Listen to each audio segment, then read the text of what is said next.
Bonsoir, bienvenue au Talk Orange Le Figaro. Nous recevons ce soir François Sauvadet, président du groupe Nouveau Centre à l'Assemblée. François Sauvadet, bonsoir. Bonsoir. Merci d'être là. François Fillon a présenté hier ses vœux à la presse et dans son discours, il a lancé un appel au rassemblement de la majorité pour 2012 en disant que la diversité avait ses limites politiques. Quelles sont pour vous les limites politiques de la diversité au sein de la majorité ? Je ne sais pas où sont les limites, mais en tout cas, il y a un objectif qu'on doit se fixer. C'est d'abord d'achever le travail qui était engagé pour rénover le pays, et on a fait, nous, le choix d'être un parti de gouvernement, donc nous sommes engagés dans la majorité. Je crois que la limite, c'est de rester dans la majorité, naturellement. C'est un contrat que nous avons passé avec le gouvernement de la France. Simplement, la diversité, elle doit être mise au service du rassemblement. Se rassembler pour d'abord rassembler les Français, et puis demain rendre compte avant les élections de ce que nous avons accompli. On a fait beaucoup changer le pays, mais en tout cas on sait qu'il y a beaucoup d'inquiétudes dans le changement. Et donc si on ne fait pas vivre cette diversité, l'idée aussi que la réforme qui est conduite, elle est d'inspiration, de justice, et elle garantira un certain nombre de droits futurs pour nos compatriotes. Je crois que c'est cette idée qu'il faut faire vivre. Moi, je souhaite que la diversité vive pleinement dans le cadre majoritaire.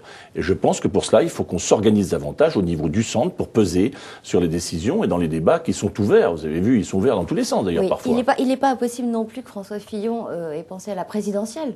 En parlant de 2012, oui. Hervé Morin, le président du Nouveau Centre, souhaite que le Conseil national extraordinaire que vous tenez le 22 janvier, je crois, acte le principe d'une candidature centriste autonome à la présidentielle.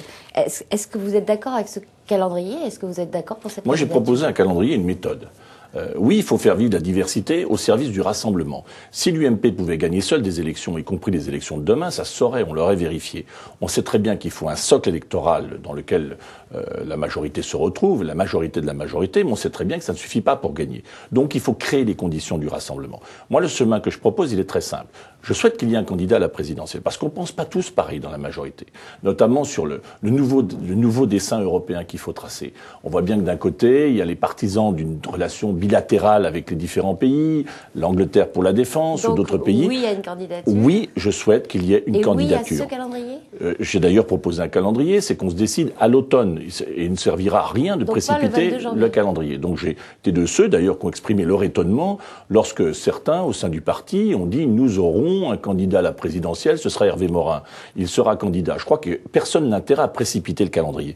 Il faut créer les conditions du rassemblement de la famille centriste pour que la candidature au présidentiel d'un candidat du centre ait un sens et soit en mesure de rassembler. Si nous ne sommes pas en capacité... Ça intéresse aussi nos internautes. Oui. Et La Pichepoune, c'est son pseudonyme, vous a posé une question. Vous appelez de vos voeux une confédération des centres. Où en est-on ? En est-on ? J'espère qu'en tout cas qu'on va avancer parce que le calendrier est compté. On ne pourra pas avoir une candidature au présidentiel sérieuse si nous ne sommes pas en situation d'abord de rassembler tous ceux qui se reconnaissent dans le combat du centre et qui souhaitent être davantage écoutés et entendus. Alors, si vous à l'UMP, un certain nombre de personnalités se plaignent de ne pas être suffisamment entendues. Je leur dis bienvenue, rassemblons-nous, créons cette force politique nouvelle que j'aspire de mes vœux pour porter l'idée de justice, pour porter l'idée européenne, pour porter finalement le deuxième pilier de la majorité, en dehors duquel on assisterait à un rétrécissement des idées et un débat interne au sein de l'UMP qui finalement sera un débat réduit. Si vous réussissez à créer cette confédération, comment choisirez-vous le candidat pour 2012 en son sein ? D'abord sur la méthode. Je crois qu'il il faut pas créer des préalables d'abord qui seraient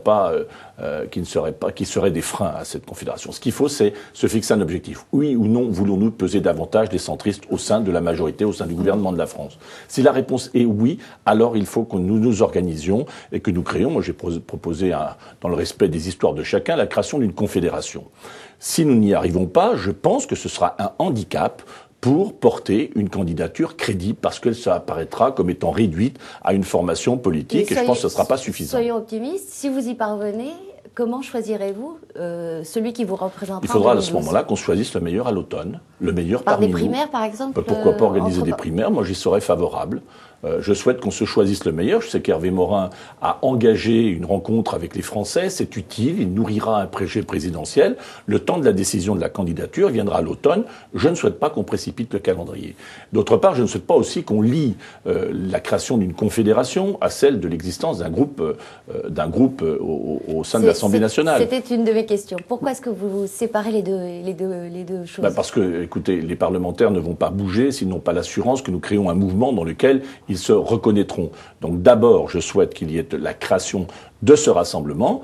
Ensuite, que nous constituions un groupe, effectivement, à l'Assemblée nationale, mais ne créons pas des préalables qui en gêneraient, en tout cas, l'idée d'un large rassemblement en dehors de laquelle une candidature centriste apparaîtrait comme une candidature réduite. Et moi, je ne souhaite pas qu'on sorte d'un premier tour de présidentielle avec un score de 1 ou 2% qui n'aurait aucun sens. Il s'agit de créer les conditions d'une coalition et d'un rassemblement qui permettra la victoire au second tour. Et je pense que cela passe par une candidature d'un centriste aux côtés d'un candidat de l'UMP. Mais si je vous ai bien compris, vous ne voulez pas de groupe commun avant 2012 ? C'est pas que je ne le veux pas. Si je dis bienvenue à tous ceux qui veulent se rassembler au niveau du groupe, mais je connais bien le fonctionnement de l'Assemblée nationale. Dire qu'il faut comme préalable en même temps la constitution d'une confédération ou d'un rassemblement et en même temps la création d'un groupe parlementaire au Sénat et à l'Assemblée, c'est beaucoup trop et ça risque de gêner en tout cas ce rassemblement. Et moi je souhaite qu'on soit très pragmatique et qu'on ne crée pas des préalables à l'égard de nos partenaires. Donc moi j'avance, les bras ouverts et en tout cas un rassemblement de projets qui est celui de porter une candidature crédible à la présidentielle. Sur cette candidature, vos amis Jean-Christophe Lagarde et Maurice Leroy ont déjà déclaré publiquement que Jean-Louis Borloo était à leurs yeux le meilleur candidat centriste possible. Est-ce qu'ils ont encore leur place au Nouveau Centre ? Ben oui, ils ont leur place au Nouveau Centre. Le débat, il doit se faire au Nouveau Centre, il doit se faire avec l'ensemble des partenaires. Jean-Louis Borloo n'a pas encore manifesté, je ne l'ai pas entendu manifester l'idée d'une candidature comme s'imposant. Donc je souhaite qu'on clarifie cette situation politique. En tout cas, il figure parmi les personnes qui comptent dans le panorama des centristes qui ont fait le choix de la majorité. On ne fera pas sans lui, comme on ne fera pas sans Hervé Morin. Je souhaite qu'ensuite, on se choisisse les voies et moyens d'avoir le meilleur candidat pour porter nos couleurs. Mais ça passera par une clarification politique. L'idée n'est pas de rassembler les centristes au sein de l'UMP. L'idée, c'est de créer une force autonome dans la majorité. Je dis bien dans la majorité. Et je ne serai pas de ceux, en tout cas, qui ouvriraient le champ du rassemblement des centristes à un François Bayrou qui ne rejoindrait pas le camp de la majorité, parce que ce sera alors là jeter le trouble dans l'opinion. Donc notre combat, il est très clair. On veut faire gagner la majorité présidentielle. Il n'y aura pas de victoire de la majorité présidentielle sans un rassemblement. Et pour créer les conditions de ce rassemblement, il faut une candidature centriste qui soit ensuite en mesure de proposer, aux côtés de celui qui arrivera au premier tour, en tête du premier tour de la majorité, un projet de large rassemblement. Le ministre des Relations avec le Parlement, Patrick Ollier, était à votre place hier. Il vous a posé une question. Qu'est-ce que le président du groupe Nouveau Centre à l'Assemblée attend du message que le président de la République va faire au groupe parlementaire pour l'année 2011, mercredi, c'est-à-dire demain, à l'ensemble des présidents de groupe parlementaire? Écoutez, d'abord, j'ai vu le président de la République très longuement, et je lui ai eu au téléphone encore récemment. Moi, je lui dis très clairement ce que j'attendais, c'est-à-dire que nous avons des réformes encore devant nous. La grande dépendance, je souhaite qu'on ne soit pas simplement dans le constat et qu'on aille avant la présidentielle sur des solutions de financement de la grande dépendance. C'est ce qu'a prévu Roselyne Bachelot, a priori. Oui, mais enfin, c'est un peu... Il faut relever l'ambiguïté parce qu'on dit ce sera le débat de la présidentielle. Non, il y a une urgence. Il faut qu'on soit courageux et qu'on propose des solutions de financement équitables. Deuxième sujet, nous avons devant nous l'équilibre de nos finances publiques. Il ne faut pas croire que les efforts que nous avons faits au dernier budget nous exonéreront pour la suite. Au contraire, et ce sera encore plus difficile. Donc je souhaite que l'esprit de justice, notamment la révision de la fiscalité du patrimoine, sera un signal très fort qui soit envoyé à nos compatriotes, que les efforts qui seront nécessaires, partagés pour parvenir à l'équilibre, devront être en effet des efforts justes. Et donc, il faudra que les plus riches de nos compatriotes participent de cet effort. C'est ce que j'attends du message du président de la République, des assurances de justice dans la réforme que nous devons conduire. Et puis, je souhaiterais aussi, je vous le dis très franchement, que face à une gauche qui n'est plus une force de proposition, mais simplement une force de contestation, on ne suscite pas des débats qui cristallisent inutilement Vous parlez des 35 je pense notamment aux 35 heures, soyons pragmatiques. Les 35 heures, ne touchons pas ces dogmes. Disons simplement que ça coûte cher aux finances publiques. C'est 2 milliards d'allègements qui sont aujourd'hui donnés sur les salaires et sur les bas salaires. Regardons la question des allègements de charges. Regardons comment on peut travailler sur le pouvoir d'achat. Soyons pragmatiques. C'est comme la question sur les fonctionnaires. Franchement, si on voulait agiter des chiffons rouges devant l'opinion et les inquiéter, c'est exactement le style de débat qu'il faut avoir. Eh bien, c'est pas ce que je souhaite. Il faut qu'on soit tranquille, serein et engagé pour répondre aux questions des Français. Il y a eu un autre débat cet après-midi à l'Assemblée concernant la transparence de la vie financière. Les députés du Nouveau Centre n'ont pas voté l'amendement proposé par l'UMP. Pourquoi et que vont-ils faire à la seconde lecture? Oui, pour être très clair, c'est un amendement qui visait finalement à ne pas sanctionner sévèrement ceux qui feraient une déclaration de patrimoine fausse, erronée, sciemment, c'est-à-dire qui mentiraient. Je pense que ça, c'est une erreur considérable. Il faut que la classe politique soit exemplaire.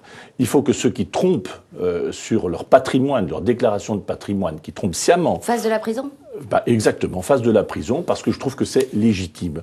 On ne peut pas dans un même temps demander beaucoup d'exemplarité à l'ensemble de nos compatriotes et ne pas s'imposer à nous-mêmes cette transparence. Je l'ai dit très clairement, si le texte revient du Sénat, comme il est parti de l'Assemblée nationale, avec la suppression notamment des peines de prison pour ceux qui fraudent, eh bien je le dis, je ne voterai pas ce texte et mon groupe ne le votera pas. Vous voterez pas et vous voterez contre parce que le sort du texte en dépend. On votera contre. Vous voterez contre, au moins c'est clair. C'est très clair. François Sauvadet, je vous remercie. Demain, nous recevrons le député socialiste Michel Sapin. Bonsoir et à demain pour un nouveau Talk Orange Le Figaro.